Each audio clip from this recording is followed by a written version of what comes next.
रामकृष्ण हरे. सज्जन हो, आज आपणाला मनुष्य जीवनामध्ये प्रार्थना किती महत्त्वाची आहे त्याविषयी थोडंसं विवरण ऐकवणार आहे. मनाचे कान करून ऐका. मूकं करोति वाचालं पंगुं लंघयते गिरिं यत्कृपा तमहं वंदे परमानंद माधवम. ही मंगलाचरणातली एक प्रार्थनाच आहे. ही स्मृतीतली प्रार्थना आहे. म्हणजे भगवद्गीतेमध्ये जो भगवान गोपालकृष्ण आहे त्या संदर्भातली ही प्रार्थना आहे. प्रार्थना याचा अर्थ आहे स्तुती, भगवंताची केलेली स्तुती. त्यालाच दुसरा शब्द आहे स्तोत्र. म्हणजे वाचेने जे गुणगान भगवंताचे केलेले आहेत ते. मग ते कशा प्रकारचे असतात तर ते मागणीपरही असू शकतात, कृतज्ञता व्यक्त करण्यासाठी असू शकतात, सदिच्छा सगळ्या जगाबद्दल व्यक्त करण्यासाठी असू शकतात. आणि हे सगळ्या प्रार्थना ज्या आहेत तर त्या आहेत संस्कृतमध्ये, मुळामध्ये त्याला म्हणतात वैदिक प्रार्थना. त्या वैदिक प्रार्थनेच्या नंतर नंबर येतो तो उपनिषदांचा. त्याला औपनिषदीय प्रार्थना असं म्हणूया. त्यानंतर मग स्मृती येते, पुराणे येतात आणि मग संत वाङ्मय येतं. तेव्हा ह्या ज्या प्रार्थना आहेत ना, तर यज्ञात सामगायन करणारा एक पुरोहित म्हणतो, ओम असतो मा सद्गमय. तर तो ओंकार हा आदि शब्द आहे, मंगलवाचक शब्द आहे. ओमने सुरुवात करतो आणि ओम असतो मा. असत हा मा म्हणजे असतापासून निवृत्त होऊन सद्गमय, सत्याकडे माणूस गेला पाहिजे, सत्याकडे जा असं तो इच्छा व्यक्त करतो. तमसो मा ज्योतिर्गमय, अंधारातून प्रकाशाकडे जा.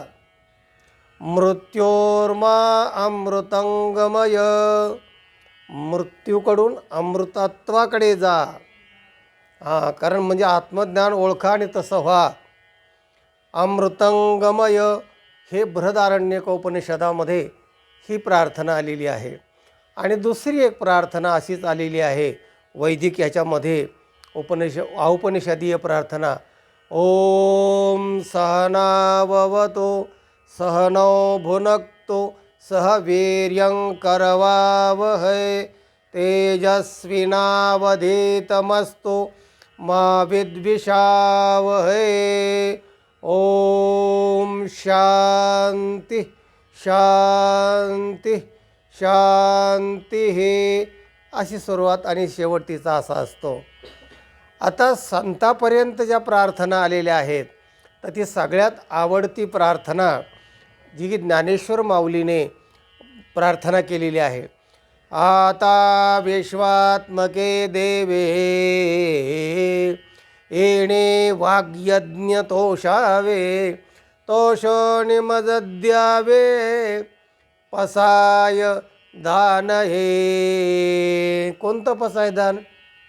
खळांची व्यंकटी सांडो तया सत्कर्मी रती वाढो भूता परस्परे जडो मैत्र जीवांचे. याला पसायदान म्हणतात. ते मोठं आहे, सगळ्यांना पाठ आहे, तुम्हालाही कल्पना आहे. ही सगळ्यात ह्या वारकऱ्यांची, वैष्णवांची आवडती प्रार्थना आहे.